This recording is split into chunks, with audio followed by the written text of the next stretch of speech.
The stars looked different from the observation deck of the horizon.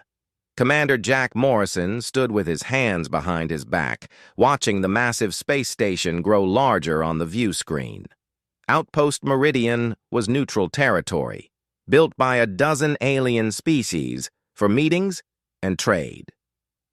Today, it would host the most important meeting in human history.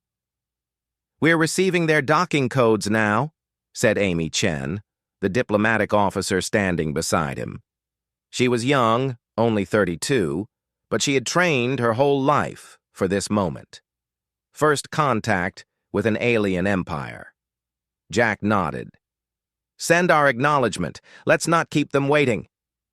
The Vaxon Galactic Empire had sent the message 3 months ago. It reached Earth as a simple radio transmission, translated into perfect English. They knew about humanity. They wanted to meet. They spoke of trade, technology, and friendship among the stars. The United Council had debated for weeks before deciding to send the Horizon with a small diplomatic team. The docking procedure took an hour. When Jack and Amy finally walked through the airlock into the station, they saw them for the first time. The Vaxon looked like enormous insects, standing nearly 8 feet tall on 4 legs. Their bodies were covered in dark purple armor-like shells. 2 arms, ending in 3-fingered hands, hung from their upper bodies. Their heads were triangular with large black eyes that seemed to see everything at once. "Welcome, humans," the lead Vaxon said through a translation device that hung around its neck. "I am Ambassador Velthron. We are pleased to finally meet your species." The first week of talks went well. The Vaxon showed them incredible technology, ships that could cross the galaxy in days, weapons that could destroy asteroids, medical devices that could cure any disease. They spoke about the Empire, which controlled 40,000 star systems and 300 intelligent species. They made humanity feel small, but also excited about the possibilities. President Kate Sullivan watched the talks from Earth through video transmissions. She sat in her office in Geneva, surrounded by advisors and military officers. Something felt wrong to her, but she could not explain it. The Vaxon were almost too friendly, too generous with their offers. "Do you trust them?" asked General Dan Foster, head of Earth's unified military. "No," Kate said quietly, "but I want to." On the station, the talks continued. Jack and Amy met with Vaxon scientists, traders, and military officers. They learned about the Empire's history, its wars, and conquests. The Vaxon had not fought a major war in 800 years. They were so powerful that most species simply surrendered when they arrived. "What happens to species that don't surrender?" Amy asked during one meeting. Ambassador Velthron's translator was silent for a moment. "They learned the cost of resistance." The third week changed everything. Ambassador Velthron called an emergency meeting. Jack and Amy arrived to find the Vaxon's attitude completely different. The ambassador no longer spoke in friendly tones. Its body language, alien as it was, radiated aggression. "We have completed our survey of your system," Velthron said without greeting. "Your planet contains large deposits of iridium-9. This material is essential to our empire. You will submit to Vaxon authority and allow mining operations to begin immediately." Jack felt his blood run cold. "This is not what we discussed. You spoke of partnership, not conquest." "I spoke of what was necessary to evaluate your species," Velthron replied. "You are primitive. You have no claim to resources you cannot properly utilize. Submit or be eliminated." Amy stepped forward. "Earth will never submit to slavery. We may be young, but we have our dignity." Velthron made a sound like clicking stones. "Then you have chosen death." Jack grabbed Amy's arm. "We're leaving, now!" They ran back to their ship, but the station's docking clamps had already locked the Horizon in place. Jack's crew worked frantically to override the locks, while Vaxxon soldiers moved through the corridors toward them. The sound of plasma weapons echoed through the metal walls. "Get us out of here!" Jack shouted as he reached the bridge. The pilot, a man named Sam Rodriguez, shook his head. "The clamps won't release. We're trapped." Jack made a decision. "Overload the engine core. Blow the clamps." "Sir, that could destroy half the station." "Do it!" The Horizon's engines whined as power built to dangerous levels. The docking clamps glowed red, then white, then exploded in a shower of molten metal. The ship tore free and rocketed away from the station just as Vaxxon fighters launched in pursuit. Jack sent an emergency transmission to Earth. "This is Commander Morrison. The Vaxxon are hostile. Repeat, they are hostile. They're going to attack Earth. You need to evacuate the cities and prepare for—" The communication cut off as the ship shook from weapons fire. The Horizon was fast, but not armed for combat. They could not fight. They could only run. Then, through the view screen, Jack saw something that stopped his heart. Massive Vaxxon dreadnoughts were emerging from slip space near Earth. Dozens of them, each one miles long, bristling with weapons. They moved into position above the planet, like dark gods preparing judgment. "Oh, God," Amy whispered beside him. "We're too late." The bombardment began without warning. Beams of purple energy lanced down from the dreadnoughts, striking Earth's surface. Where they hit, everything simply vanished. Buildings, people, entire city blocks erased in flashes of light. New York disappeared in seconds. Beijing followed. Mumbai, London, Cairo, Tokyo, every major city on every continent burning under alien fire. Jack watched his homeworld die.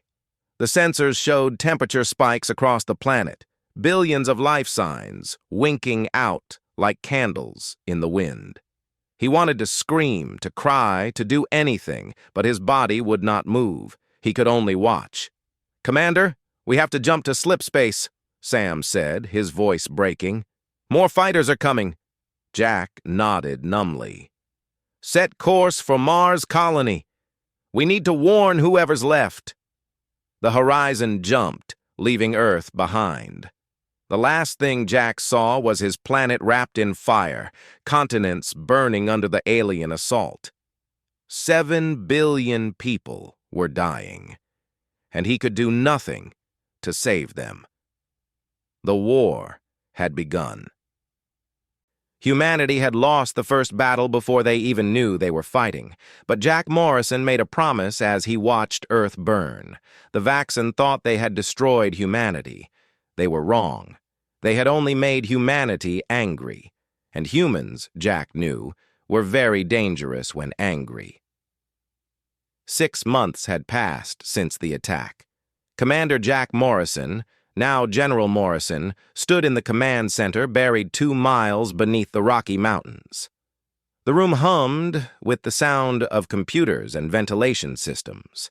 Holographic displays showed what remained of Earth's surface. Most of the planet was a burned wasteland. The oceans boiled in some places.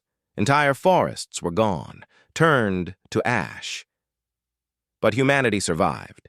4 billion people had made it to underground bunkers, submarines, and evacuation ships. The moon colonies held another million. Mars had 200,000 in its domed cities. It was not much, but it was enough.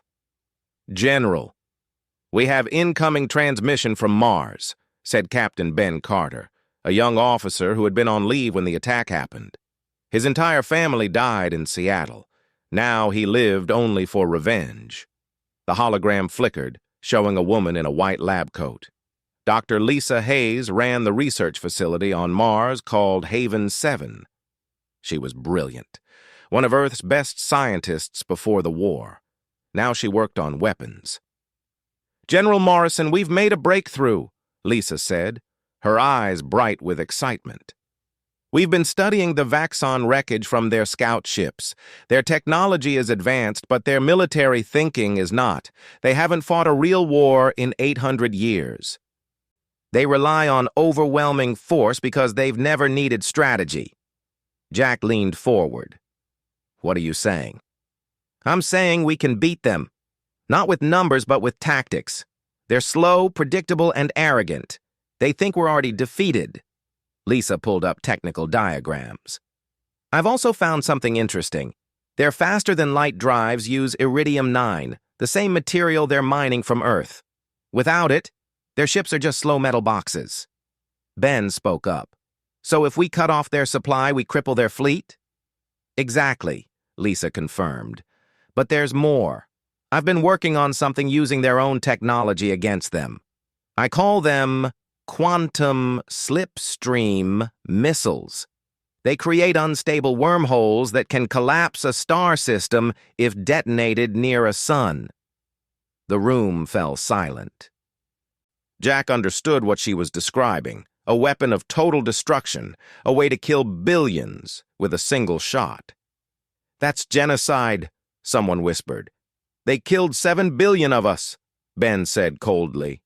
Turnabout is fair play. Jack raised his hand for silence. Continue your research, Dr. Hayes, but we're not using weapons like that unless we have no other choice. For now, we focus on conventional warfare. The transmission ended. Jack turned to the strategic map, showing Vaxon positions in their solar system. The aliens had set up mining bases on Earth's surface, protected by orbital weapons platforms. They thought humanity was too broken to fight back. They were wrong. Ben, assemble your team, Jack ordered. I want you to hit their mining base in Australia. Fast strike, maximum damage, then disappear. Show them we're not dead yet. Ben smiled grimly. Yes, sir. 3 days later, Ben Carter led a team of 50 soldiers through the burned forests of what used to be Queensland. They moved at night using thermal camouflage to hide from Vaxon sensors. The mining base sat in a valley, surrounded by prefabricated walls and guard towers. Vaxon soldiers patrolled the perimeter, their weapons ready, but their posture relaxed. They were not expecting trouble. Ben raised his hand, signaling his team to stop. He pulled out a small device and activated it. 20 drones, each no bigger than a bird, launched silently into the air. They flew toward the base, carrying explosive charges. Wait for it, Ben whispered into his radio. The drones reached the walls and attached themselves to key structural points. Ben pressed the detonator. The explosions were small but precise, collapsing the walls inward. Alarms began blaring across the base. Go, go, go! Ben shouted. His team rushed forward, weapons firing. The Vaxon soldiers scrambled to respond, but the attack came too fast. Ben shot 3 aliens before they could raise their weapons. His soldiers moved through the base like a storm, destroying equipment and planting larger bombs on the mining machinery. A Vaxon officer emerged from a command building shouting orders in its clicking language. Ben shot it in the head. The translator device around its neck sparked and died. 2 minutes, someone yelled. Charges are set. Ben's team retreated as quickly as they had attacked. They were already disappearing into the forest when the mining base exploded in a massive fireball. Machinery worth millions melted in the heat. The Vaxon response ships arrived 15 minutes later, but the humans were gone, hidden in underground tunnels that led back to their bunker. News of the raid spread through the human survivors. It gave them hope. They were not helpless. They could fight back. In Geneva, President Kate Sullivan addressed what remained of Earth's government through secure channels. She looked tired. Her hair had turned gray in the last 6 months, but her voice was strong. The Vaxon thought they destroyed us, she said. They were wrong. We are still here. We are still fighting, and we will make them pay for every life they took. The other leaders agreed. Resources were pooled. Every scientist, soldier, and engineer focused on one goal: survival and revenge. On Mars, Lisa Hayes worked 18-hour days in her laboratory. She was developing more than just weapons. She created new armor using Vaxxon materials. She designed ships that could match their speed. She found ways to hack their computer systems. One night, she received a message from her brother who was fighting on Earth. He told her about Ben Carter's raid, about the small victories humanity was achieving. It made her smile for the first time in months. "We're going to win this," she whispered to herself. "We're going to burn their empire to the ground." Commander Claire Martinez, a former intelligence officer, was working on a different approach.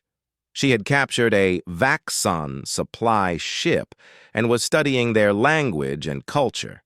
She learned that the empire was actually hundreds of different species forced to work together. Many of them hated the Vaxxon leadership. Claire presented her findings to Jack Morrison. "We can turn their own people against them, create divisions, make them fight each other while we strike at their leadership." Jack considered this. How long would that take? Months, maybe a year. But it would save human lives. "Do it," Jack ordered. "Every advantage we can get, we take." As the months passed, humanity transformed. The survivors were no longer victims hiding in bunkers. They were soldiers, scientists, and strategists. They studied their enemy. They learned from their mistakes. They became something the Vaxxon had never faced before, a species with nothing left to lose and everything to fight for. General Morrison looked at the latest reports. Human forces had destroyed 12 mining bases, captured 3 supply ships, and killed over 1,000 Vaxxon soldiers. It was a small number compared to what they had lost, but it was a start. "How long until we're ready for a major offensive?" he asked Ben Carter. 6 months. Maybe less if Dr. Hayes finishes her new weapons. Jack nodded. "Then we have 6 months to prepare. After that, we take the fight to them. We make them understand what they started." The resistance was growing. Humanity was rising from the ashes, and the Vaxxon Empire had no idea what was coming. The War Council met in the deep bunker beneath what used to be Denver. General Jack Morrison stood at the head of the table, surrounded by military officers, scientists, and political leaders. On the holographic display behind him floated a 3-dimensional map of Vaxxon space, showing hundreds of enemy systems. President Kate Sullivan spoke first. "We've spent a year preparing. Our forces are ready, our weapons are ready, now we need to decide how to use them." Dr. Lisa Hayes activated her presentation. Images of sleek missiles and modified warships appeared. "The quantum slipstream weapons are complete. We have enough to hit 50 targets simultaneously. The modified drives will let our ships match Vaxxon's speed. And the AI combat systems can predict their tactics before they make a move." Captain Ben Carter added, "My ground forces have trained with the new equipment. We're ready to take the fight to their worlds." Jack looked around the table. "Then it's time. We launch Operation Extinction. The goal is simple. Destroy the Vaxxon Empire completely. No mercy, no surrender. We make them extinct." The room was silent for a moment. Everyone understood what they were planning. Total war, the destruction of an entire civilization. But after losing 7 billion people, humanity's compassion had died with Earth's cities.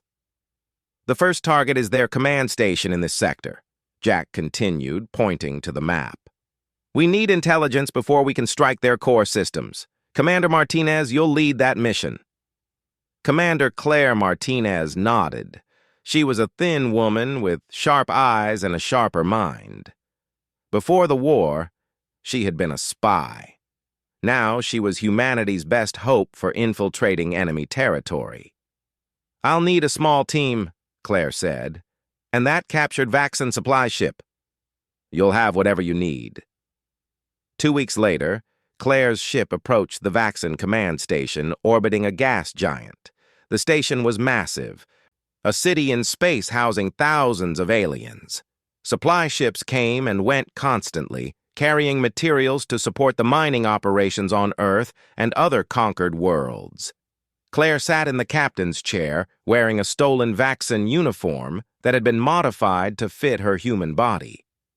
Beside her sat Sam Rodriguez, the pilot who had escaped Earth with Jack Morrison. Behind them stood Grace Wong, a combat specialist who could kill silently. "They're scanning us," Sam said quietly. "Stay calm," Claire replied. "The fake ID codes should work." The seconds dragged by. Then the station's traffic control responded in the clicking Vaxxon language. The translation device on Claire's collar converted it to English. "Supply ship 739, you are cleared for docking bay 12. They were in. The team spent 3 days on the station, moving carefully through crowds of alien species. They planted listening devices in communication hubs. They hacked into computer systems. They stole star charts showing every Vaxxon military position in 20 systems. And they discovered something important. The Vaxxon officers were arguing among themselves.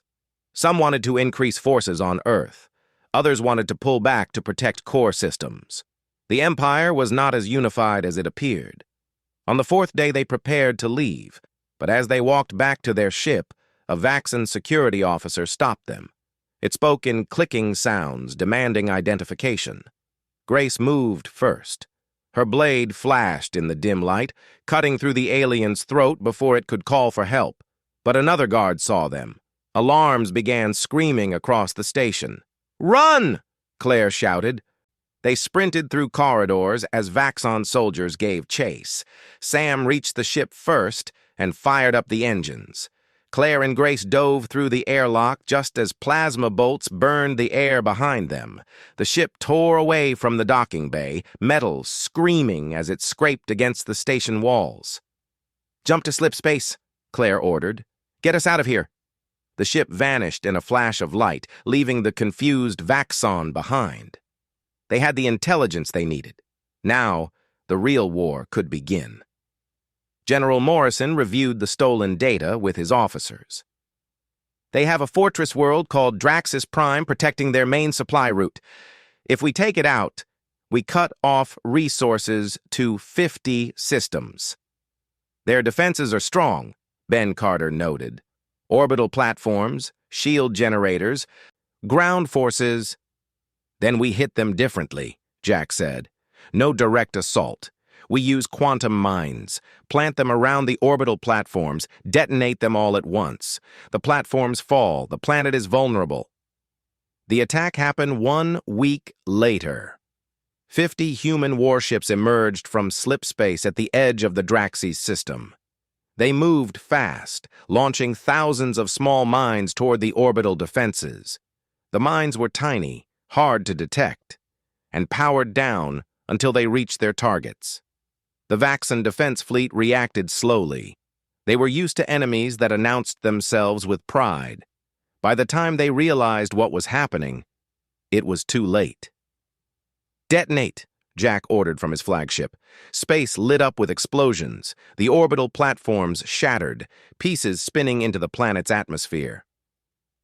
The Vaxxon ships scrambled to respond, but human vessels were already jumping back to slip space, disappearing before the enemy could fire back. With the orbital defenses down, Ben Carter led ground forces to the surface. They came down in drop pods, crashing through the atmosphere like meteors. The Vaxxon garrison was still in chaos when human soldiers hit their command center. Major Chris Bennett kicked down the door to the command room, his rifle raised. Vaxxon officers looked up in shock. They had not expected humans to reach them so quickly. Chris did not give them time to surrender. The battle for Draxis Prime lasted 6 hours. When it ended, the planet was in human hands. The garrison commander was captured alive. Chris personally interrogated him, learning about Vaxxon supply lines, troop movements, and fleet positions. Tell your Emperor, Chris said to the captured alien, that this is only the beginning. We're coming for all of you. News of the victory spread through human space. For the first time since the attack on Earth, people celebrated. They had not just survived. They had struck back. They had won. But in the Vaxxon capital, the High Command began to realize their mistake. They had thought humans were primitive and weak. They had believed the bombardment would end human resistance. Instead, they had created an enemy that would never stop fighting. Emperor Krathus IX, ruler of the Vaxxon Empire, convened his war council. How many systems have the humans attacked? 23 in the last month, his military advisor replied. They strike fast and disappear. We cannot predict their targets. Then we increase our forces everywhere, the Emperor commanded. Your Majesty, we cannot defend 40,000 systems against guerrilla tactics. We need to— No retreat, the Emperor's voice boomed. We are the Vaxxon Empire. We do not surrender to primitives. But the Emperor's words could not change reality. The humans were not fighting like primitives. They were fighting like a species with nothing left to lose and everything to fight for. And that made them the most dangerous enemy the Vaxxon had ever faced. General Morrison stood on the observation deck of his flagship, looking at the stars. Somewhere out there, the Vaxxon Empire was realizing they had made a terrible mistake. They had killed 7 billion humans. Now the survivors would make sure the Vaxxon paid for every single death. Operation Extinction had only just begun. 2 years had passed since Operation Extinction began. The war had spread across Vaxxon space like wildfire. Human forces attacked 20 systems simultaneously, always moving, never staying in one place long enough for the enemy to counterattack. The Vaxxon Empire, which had ruled the galaxy for 3,000 years, was bleeding. Commander Claire Martinez sat in her intelligence office aboard the orbital station above Mars. Her team had grown from 3 people to 3,000. They had agents on dozens of Vaxxon worlds, disguised as traders, slaves, and refugees. These agents poisoned water supplies. They sabotaged factories. They assassinated military leaders in the night. We have confirmation, said one of her officers, a young man named Paul Wright. The Vaxxon governor of Sector 9 was found dead this morning. They think it was a rival faction, not us. Claire allowed herself a small smile. Good. Keep them confused. Keep them fighting each other. On Mars, Dr. Lisa Hayes worked in her laboratory, surrounded by weapons that would have horrified her before the war. Biological agents designed to attack Vaxxon physiology. Nanomachines that could eat through starship hulls. Computer viruses that made enemy weapons turn on their own ships. Every day, she created new ways to kill. Sometimes she wondered if she was still human. Then she remembered the images of Earth burning, and her doubts disappeared. Dr. Hayes, the new drone fleet is ready for testing, said her assistant, Kevin Park. Lisa nodded. Deploy them against the target asteroid. Let's see if they can learn. The drones launched. Thousands of small machines controlled by advanced AI. They swarmed the asteroid like metal insects, adapting their attack patterns every few seconds. When the test ended, the asteroid was dust. They work perfectly, Kevin said with satisfaction. Then start mass production. I want 1 million of them ready in 3 months. The turning point of the war came at Nexus Station, a massive Vaxxon supply hub that fed resources to 200 systems. Admiral Dan Foster led a fleet of 300 human warships toward it. Intelligence reported 2,000 Vaxxon ships defending the station. Impossible odds, said his second-in-command, a woman named Carol Lewis. We've beaten impossible odds before, Dan replied. Besides, we're not going to fight fair. The human fleet emerged from slipspace in scattered groups, surrounding the station from 6 directions. The Vaxxan fleet moved to intercept, but they were too slow. Human ships were faster now, equipped with drives stolen and improved from captured enemy technology. Dan ordered the quantum slipstream torpedoes launched. These weapons opened tiny wormholes that swallowed enemy ships whole, crushing them in impossible gravity. The Vaxxan lost 300 vessels in the first minute, but they had numbers. The enemy fleet converged on the human ships, firing plasma weapons that could melt through armor. The destroyer Lightning exploded in a ball of fire. The cruiser Defiance broke apart, its crew dead before they could escape. "All ships, pattern Delta!" Dan shouted. "Hit them where they're weak." The human vessels moved in coordinated formations, their AI systems predicting Vaxxan movements and countering them instantly. It was like a dance of death, beautiful and terrible. For every human ship destroyed, 5 enemy vessels died. Captain Emma Blake commanded the destroyer Retribution near the edge of the battle. Her orders were to prevent Vaxxan ships from escaping, but a massive dreadnought broke through the line, heading toward a nearby planet where millions of Vaxxan civilians lived. "Captain, if that ship reaches the planet, it could evacuate thousands of soldiers," her weapons officer said. Emma looked at her screens. The dreadnought was damaged, but still dangerous. She could stop it with a quantum collapse weapon, but the explosion would be massive. The planet was too close.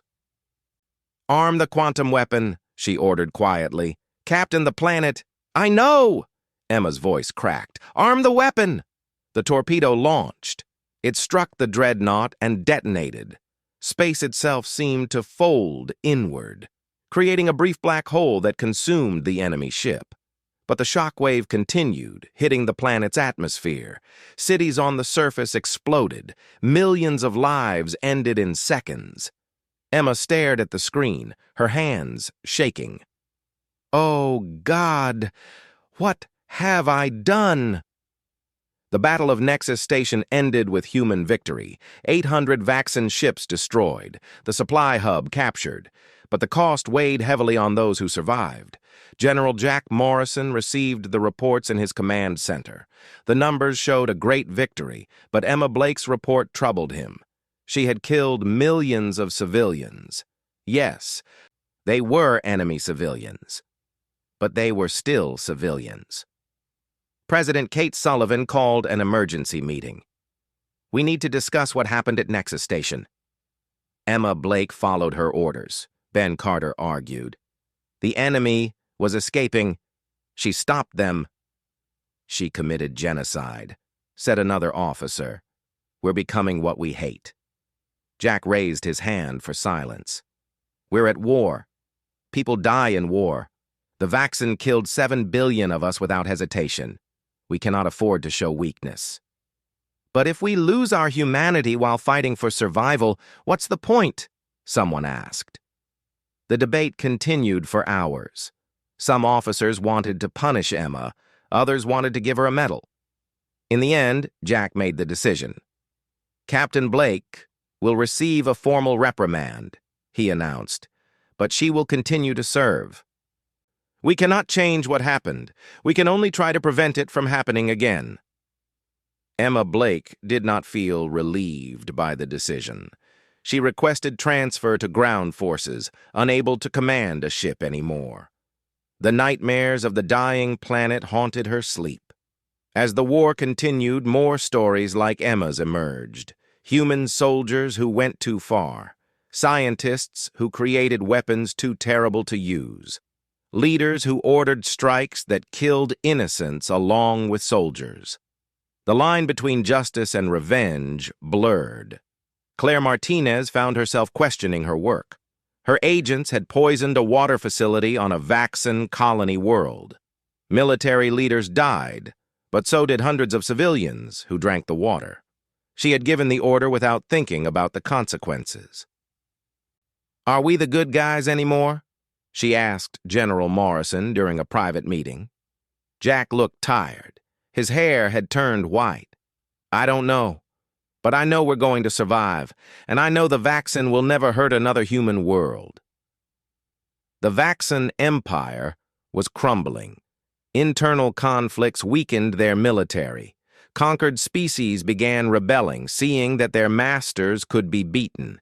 Human forces pushed deeper into enemy territory, winning battle after battle. But with each victory, humanity changed. They became harder, colder, more ruthless. The species that had once explored the stars with wonder now brought only death and destruction. Dr. Lisa Hayes looked at her latest creation, a weapon that could sterilize an entire planet's biosphere. She had the power to end worlds with the push of a button. The thought terrified her. "We've become monsters," she whispered. Her assistant Kevin heard her. "The Vaxxon made us this way. They started this war." "I know. But what will we be when it ends?" No one had an answer. The war continued, and humanity marched toward final victory, leaving a trail of bodies behind them. The question remained, would anything good survive when the fighting stopped? General Morrison looked at star maps showing human advances. Soon, they would reach the Vaxxon homeworld. Soon, the war would end. But the cost might be humanity's soul. 3 years after Earth burned, humanity stood ready to deliver the final blow. General Jack Morrison looked at the holographic display showing Vaxar Prime, the Vaxxon homeworld. It was beautiful from space, with blue oceans and green continents. 30 billion aliens lived on that world, unaware that death was coming for them. "This is it," President Kate Sullivan said through the video link. She looked older now, worn down by years of war and impossible decisions. "Once we do this, there's no going back." "They didn't give us a way back when they destroyed Earth," Jack replied. "This ends today." Admiral Dan Foster commanded the main fleet, 800 warships gathered from every human colony. They would attack the Vaxxon defense fleet directly, drawing their attention. Meanwhile, Commander Claire Martinez would lead a stealth team to the planet's surface. "Are you sure about this plan?" Dan asked Jack privately. "We'll lose hundreds of ships. Thousands of people will die." "I know, but if we don't end this now, the war continues for decades. Our children will still be fighting." Jack's voice was firm. "This is the only way." The fleet moved into position at the edge of the Vaxar system. Captain Ben Carter stood on the bridge of the battleship Vengeance, looking at the thousands of enemy ships between them and the planet. It looked like a wall of metal and death. "All ships report ready," said his tactical officer, a woman named Lynn Harper. Ben activated the fleet-wide communication. "This is Captain Carter to all vessels. Today we finish what the Vaxxon started. We make them understand that you cannot destroy humanity without consequences. For Earth, for our families, for the 7 billion who died." The fleet charged forward. Space lit up with weapons fire as the battle began. Human ships moved in tight formations, their AI systems coordinating attacks with precision the Vaxxon could not match. Quantum torpedoes tore holes in enemy lines. Plasma cannons melted through armor. Drone swarms overwhelmed enemy defenses. But the Vaxxon had numbers. For every enemy ship destroyed, 2 more took its place. The cruiser Steadfast exploded, taking 300 crew with it. The destroyer Guardian broke apart under concentrated fire. Ben's ship shook as plasma bolts hammered its shields. "Return fire! All weapons!" The Vengeance's guns blazed, destroying a Vaxxon frigate, but they were taking damage faster than the shields could regenerate. Ben knew his ship would not survive the battle. He had accepted that when he volunteered for this mission. "Captain, enemy dreadnought incoming!" Lynn shouted. Then we take it with us. All power to forward weapons. Ram that thing! The Vengeance accelerated toward the massive enemy ship, guns firing continuously. The crew knew they were dead, but they did not run. They charged forward, screaming defiance at an empire that thought it could break humanity's spirit. The collision was tremendous. Both ships exploded in a ball of nuclear fire. Ben Carter died instantly. His final thought, a memory of his family in Seattle, lost 3 years ago. While the fleet battle raged, Commander Claire Martinez's stealth ship slipped through the chaos. Her team consisted of 20 people, the best soldiers and technicians humanity had. Sam Rodriguez piloted the ship with skill that bordered on impossible, dodging between explosions and enemy patrols. "We're through the outer defenses," Sam reported. "Beginning atmospheric entry." The ship burned through the sky like a falling star, landing in a forested area 50 miles from the Vaxxan capital. Claire's team emerged quickly, unloading equipment and covering their tracks. They moved through the forest toward the capital, avoiding Vaxxan military patrols. Grace Wong, the combat specialist, took point. She signaled for the team to stop when she spotted enemy sensors. "We need to bypass these. Any alarms will bring the entire military down on us." Kevin Park, the technical expert Dr. Hayes had sent, worked quickly. His fingers danced over a portable computer, hacking into the Vaxxan security network. "Done. We have a 30-minute window before the system resets." They reached the capital as the sun was setting. The city was massive, with towers reaching into the sky and millions of aliens going about their lives. Claire felt a moment of doubt. These were not soldiers. They were civilians. Children played in parks. Families walked together. Then she remembered Earth. She remembered cities just like this, burning under alien fire. She pushed the doubt away. The team infiltrated the royal palace using stolen security codes. Claire had studied the building plans for months. She knew every corridor, every security system, every weak point. They moved like ghosts through the halls, planting quantum collapse devices at key structural points. "Devices armed and synchronized," Kevin reported.